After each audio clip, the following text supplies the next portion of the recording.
Yo, what's going on, Guardians? It's your boy Ry-Man. Hope you're having a lovely day. This week we have a big TWAB to get through, so let's jump into the video. So, this week at Bungie has dropped this week. It states, "This week at Bungie, the crow has found a new nest. Hello, and welcome to the second TWAB of Beyond Light. We've got a bit to cover today, so we won't spend too much time on introductions. Season of the Hunt kicked off proper on Tuesday. If you haven't jumped in yet, we have a wonderful web lore to get you prepared. Wrathborn hunts have begun. We still have the Deepstone Crypt raid, the Dawning, Trials of Osiris, Iron Banner, and more to look forward to over the course of the season. First stop, the raid. Season of the Hunt isn't the only thing making a grand entrance this week. At 10 AM Pacific on Saturday, November 21st, the Deepstone Crypt will become available. World's first verification timeline. Once the raid has been conquered, we will announce the activity has been complete from Bungie on Twitter. After this, our team will start diving into the data to verify the first completion was clean. Our hope is to be able to announce the winner shortly after World's First, but we want to ensure our validation efforts are sound. Ultimately, our goal is to have a post congratulating the winning team on Monday, November 23rd. So, contest mode reminder and quick Stasis update. Full details on contest mode can be found at This Week at Bungie from October the 15th, 2020. Quick bullets that all should be aware of. Contest mode will cap all players at 20 below each encounter for 24 hours. Artifact power will be disabled during contest mode. Your team's power cap goal is 1230 for all encounters. Being above 1230 will not provide any additional advantage in the final fight. Earlier this week, an issue was discovered where Stasis was doing large amounts of damage to bosses. The team worked at lightning pace to develop a fix for Destiny 2 hotfix 3.0.03, thus preventing impact to the upcoming raid. We have a few more notes on general Stasis balancing later in the TWAB, so keep reading if you want to know more. This may not be a piece of contest mode, but we wanted to make sure to call out for those who may have seen an interesting video or two over the last few days. There will be loot. Now, it wouldn't be a race if there wasn't something on the line. While many of you may have seen the rewards on our Instagram or even a preview on the Bungie store website, we wanted to make sure to show these off in a TWAB before the raid released. They're going to show a picture of the belt and the new emblem that you will get from World's First, and the emblem you will get from completing it in the first 24 hours. Looks pretty awesome, I gotta say. There is also a Parker jacket for sale once the Deepstone Crypt raid has been complete by your fire team before 9 AM Pacific on December 1st. Now, they do go over some deadlines to get the codes and to purchase certain items. The information will be on the Bungie reward page. But now, only a few questions remain. Have you gotten your power high enough? Do you have your raid team assembled? Are you prepared for battle? And for those of you who may not be racing, who will you be watching? Me personally, I'll probably be watching Glad or Sweat School, depending on who's doing it. It goes on to say, see you Saturday, it's going to be a blast. Securing the entrance. Our security team has been working on a variety of projects to sharpen our tools for cheat detection. In the coming weeks, we'll begin rolling out new security measures for newly created accounts on PC. Our hope that this deters some players from breaking the code of conduct. For a quick explanation of what's coming, our friends from the security team will be taking the stage to walk you through the process of SMS verifications. What is SMS verification? Bungie is implementing a quick account validation step for free-to-play players who want to access our high-stakes PvP modes in Destiny 2 on PC. Free-to-play accounts, PC only, will need to link and verify a cell number to their accounts via Bungie.net before being able to access those activities. What activities are high stakes? Trials of Osiris, Iron Banner, and competitive PvP playlists are examples. As this feature rolls out, we will be looking to how it can grow and potentially expanding it to alternative activities in the future. Why are we doing this? Unscrupulous players can negatively impact everyone's gameplay experience and undermine the hard-earned achievements of others. Bungie takes the threat of cheating seriously. We will continue implementing systems to help verify that accounts engaging in Destiny 2 activities are honouring our code of conduct and terms of service. What do you need to do? If you are a free-to-play Destiny 2 PC player, you'll receive a notice in-game for the first time you try to access a protected activity. This will provide you with a Verify Now link to follow to Bungie.net and process your SMS link in. When you enter your cell number and request a verification code, you'll receive a quick text message with a Bungie code. Once you have entered the code on Bungie.net to complete your verification process, you can sign back into the game and get immediate access to the activity you want to play. Once this feature is live, free-to-play PC players will see an image in-game which will walk them through the sign-up process. For announcements regarding this security rollout, please follow Bungie Help on Twitter. We will also release some help articles over the next week to give full details on the upcoming features. As a reminder, if you encounter any players that you suspect of cheating or breaking our terms of service, please use the in-game report tool and submit a report using our contact form on Bungie.net. So, not only have they taken down some certain websites, such as Perfect Aim, they are also now putting another step in the way of these cheaters trying to get on. I think this is a great way to improve the game. I think this is going to be encouraging for all PvP players that don't want to play because of these cheaters. I think it's going to be a great time in Destiny to come. So up next, Bungie is doing another charity fundraiser. This one is called Games to Give 2020, Lightkeepers. It states, over the years, this community has proven time and time again that gaming does good. You've acted as guardians of the world, providing aid to people in need, no matter the challenge. We're excited to announce our next initiative, partnering with Games to Give starting on December 1st. Without further ado, we'll pass the mic over to the Bungie Foundation to run us through this wonderful event. The Bungie Foundation then goes on to say, gear up for our second annual Games to Give charity event in support of the Bungie Foundation and Children's Miracle Network hospitals, benefiting sick kids across the country. We invite the Bungie community to join us in celebrating of what we can accomplish together through games and giving. Starting today, we invite all our Bungie community members to sign up and host your own Destiny 2 fundraising stream between December 1st and December 13th. We have some incredible prizes for you all at various fundraising milestones. On Giving Tuesday, December 1st at 10 AM Pacific, we'll be kicking off a 24-hour streaming marathon with some of your favourite influencers from a variety of channels including Twitch and Facebook Gaming.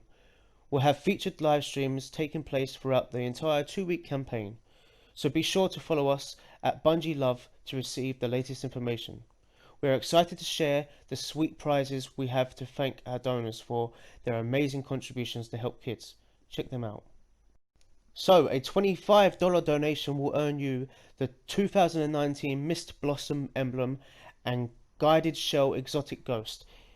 If you missed them last year, this is your chance to get your hands on them. A $50 donation will earn you the above items plus the new Lightkeepers emblem. A $100 donation will earn you 3 items above and will enter you to win an item from the Bungie prize pool.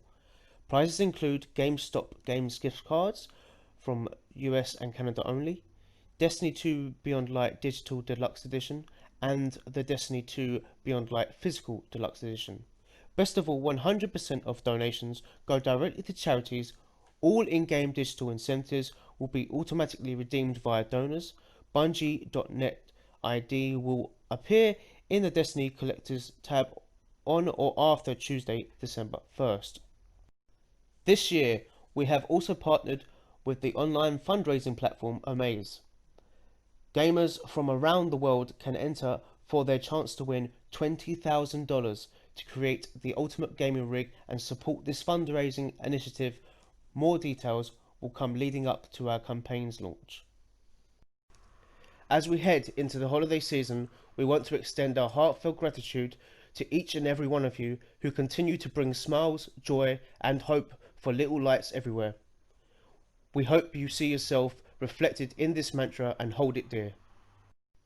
We are the light keepers, those who dare to ignite hope in the face of uncertainty. Be our united global passions, we protect those in need, making a lasting difference for the little lights around the world. We are the light keepers. Love, the Bungie Foundation. We are also planning a few other goodies for you to unlock throughout the event when reaching certain donation milestones. Stay tuned for the full Games to Give 2020 article planned for December 1st. I know times are hard and money is a bit short at the moment, but if you do have the spare cash and you want to donate, it will benefit these kids tremendously, and it will be very much appreciated by these charities. Right, moving on to some changes. Tuning the Darkness. It's not often that an entire new subclass makes its entrance into the ecosystem of Destiny 2. The team has been hard at work over the last year building abilities and supers powered by the darkness. Enemies around the solar system are shaken in fear of your stasis powers, including your fellow guardians in the Crucible. Depending on when this article goes live, a hotfix may or may not be in the wild. We have some notes from the development team on what's changing in Destiny 2 hotfix 3.0.0.3. The development team says, we have seen a lot of feedback on Stasis since Beyond Light launched last week. We've heard it's a ton of fun to use, but certain aspects of this new subclass can be frustrating to go up against. Looking at you, Shadebinder Warlocks. We have a few minor tweaks planned to go out ahead in the hotfix 3.0.0.3 this week. Our goal here is to do some early tuning to rein in Shadebinder back in while still maintaining their overall efficiency and power fantasy. Stasis changes. Stasis breakout damage reduced from 110 HP to 90 HP. Adjusted the curve that reduces breakout damage using resilience. Increased the damage reduction effect resilience has so that higher tiers of resilience are more valuable. This caps out at 90 resilience. Penumbral Blast. The Stasis Warlock melee. Projectile speed reduced by 20%. The range has been reduced from 28 meters to now 16 meters. The Winter Wraith, the Stasis Warlock Super, duration reduced from 30 seconds to 24 seconds, and the light attack cost reduced 5% per blast to 4.5 per blast. Cold Snap Sneakers reduced by 23%. Against Guardians, Cold Snap Freeze duration lowered from 4.75 seconds to 1.35 seconds. Ice Flare Bolt freezes duration lowered from 4.75 seconds to 1.35 seconds. Penumbral Blast freeze duration lowered from 4.75 seconds to 1.35 seconds. Winter Wraith heavy attack no longer affect players who are not encased. With all that said, we believe strongly in the Cosmic Ice Wizard fantasy in PvE, so we're trying to target changes where we can towards PvP experiences specifically. With Stasis, we've tried to push the sandbox in a new direction, and that increases the likelihood we introduce something spicier than normal. When it comes to crafting new abilities, we believe the risk of shipping something a little hot is better than playing it safe and shipping something that doesn't get you excited. As always, we're going to be using data, playtesting and feedback to help refine our direction, and we're going to keep responding. This will not be the last change to Stasis this season. As we get closer to the future changes, we'll make another appearance in the TWAB for a patch note preview. Thanks for playing, and we'll see you out there in the wild. Let's talk loot. Since Beyond Light launched, we've been working through a whirlwind of feedback. What feels good, what needs work, and most importantly, how are you feeling? Today, we'll be talking through a bit of player feedback concerning loot and some short-term plans the development team is working on. As Beyond Light launched, we've been tracking your feedback around loot, particularly weapons. We wanted to take a moment to let you know how we are processing it. Today, we're going to talk mostly about short-term, with more information to follow in the future around long-term as we work through those problems. Infusion caps are intended to help keep Destiny 2 evolving and ensure that every release, new rewards are exciting and relevant to the meta. However, we agree with your feedback that there is currently not enough variety in the world loot weapons available to players this season. To that end, we are adding back a selection of weapons that will help alleviate this issue. We will also be watching to see how the landscape changes with the addition of weapons from Season 12 and this week's raid launch. We also agree that getting near cap weapons from random world drops is frustrating. Thus, we are removing those from the pool and we are weighing drops more heavily towards newer weapons. Here's a list of adjustments to the world loot legendary weapons pool. You'll see with our November 24th hotfix. Removed all legendary weapons that hit their infusion cap at the end of this season. Added all 7th Seraph weapons from Season 10. Add all Season 11 seasonal and planetary reprisal weapons. Weight drop chances so that newer an item is, the more likely it is to drop. While we are not yet ready to dive into the long-term strategy yet, we are listening to feedback and watching how players' build landscape evolves over these first few weeks of Beyond Light, and incorporating that feedback as we plan out our future seasons. Feedback never stops, and we're always excited to hear how you're feeling about Destiny 2. Keep it coming. Hunt or be hunted. This week, Season of the Hunt activities and story content unlocked for Season Pass owners. In order to access the Season intro mission, players must make sure to have completed the initial Forsaken and Shadowkeep story missions, which are free to all players. Players should also make sure they have space in their quest inventory prior to interacting with Spider or the Crow in order to acquire seasonal quests. For more information on Season of the Hunt, please follow this link in our Season of the Hunt guide in their TWAB.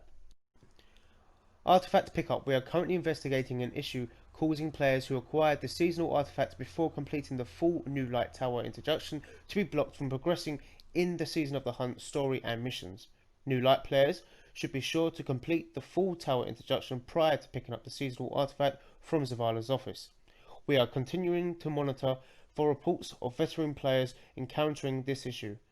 If you believe you've been impacted by this issue and are not a New Light player, please report to help. Known issues. While we continue to investigate various known issues, here is a list of the latest issues that were reported to us in our help forum. We've identified an issue where the Vanguard Strike playlist difficulty was intentionally set to 1100 power. We are developing a fix to reduce the recommended power of Vanguard Strike playlist to 1050. The Exo Strangers weekly challenge is mistranslated in languages other than English. Players need to defeat combatants with or affected by stasis off of Europa. Sparrows on Europa are not properly despawning. Meleeing as a Titan while using the stasis subclass can result in a visual or multiple rapid punches. The lift tube in the Warden of Nothing Strike can close before all fireteam members are successfully through. The lift tubes in Warden of Nothing Strike fully drain super energy. The Warsat heroic public event in Moth Yards in the Cosmodrome doesn't count completions for objectives. Yellow subtitles will appear as white even when the yellow option is selected. The Braytech RWP Mark II no longer appears as owned in collections for some players. High value targets, reward chests do not grant the proper amount of glimmer. The holograms on Stellar Incognita Bond and Bond of the Last Departure ornament bounce aggressively. The eye on the phenotype plasticity mark no longer glow red. Adored cannot be reacquired from collections. In-game PlayStation friends lists are missing large amounts of online friends. Player heads may not render when inspecting players in the tower. Later Crucible rounds may display an inaccurate round timer. Vest of the Great Hunt clips through the Moonfang X7 cloak. The Titan Shiver Strike and Glacial Quake melee have inconsistent hit registration. Reaching power level 1200 may result in a new adventure pop-up even though adventures are no longer available. An incorrect amount of orbs of power may drop than what is displayed to have dropped when defeating enemies with a masterworked weapon. In survival, players may not enter into overtime when both teams have an equal amount of lives remaining. PlayStation Remote Play controls may no longer function for some players. MyDominital and Drang cannot accept ornaments for their Barracuda versions. Fallen Empire and Stasis Fragment quests can be purchased even with a full quest inventory. Participant kills audio plays in the Crucible even when not involved in the player kill. An increase in Arugula errors for players completing the Beyond Light campaign. In the Insight Terminus strike, Kargan will continuously perform ground slams and not allow players to progress past the conflux space. Combat drill bounties say they require clash kills, but actually require kills in elimination. Players may be directed to reacquire the seasonal artifact from Zavala's office when they already have it in their inventories. The Garden of Salvation and Crown of Sorrow Warlock armor sets are not visible in collections, and the unsecure Archery ship has the rocket engine effect floating behind the ship model. For a full list of emergent issues in Destiny 2, players can review our Known Issues article. Players who observe other issues should report them to our help forum. So what do I think? I think the new stasis changes are great. I think the SMS thing with the cheaters is a great idea, and I'm just excited to see what's going to happen in the next coming weeks. Thank you all so much for watching. This weekend I should have a Wrathborn Hunt guide coming out, and a Beyond Light review is in process. I want to see what's going to happen with the stasis, how it is now, so as I can judge it on this week as well. But that's all for me, guys. I hope you have a fantastic day. Stay frosty, and I'll see you soon, Guardians. Goodbye.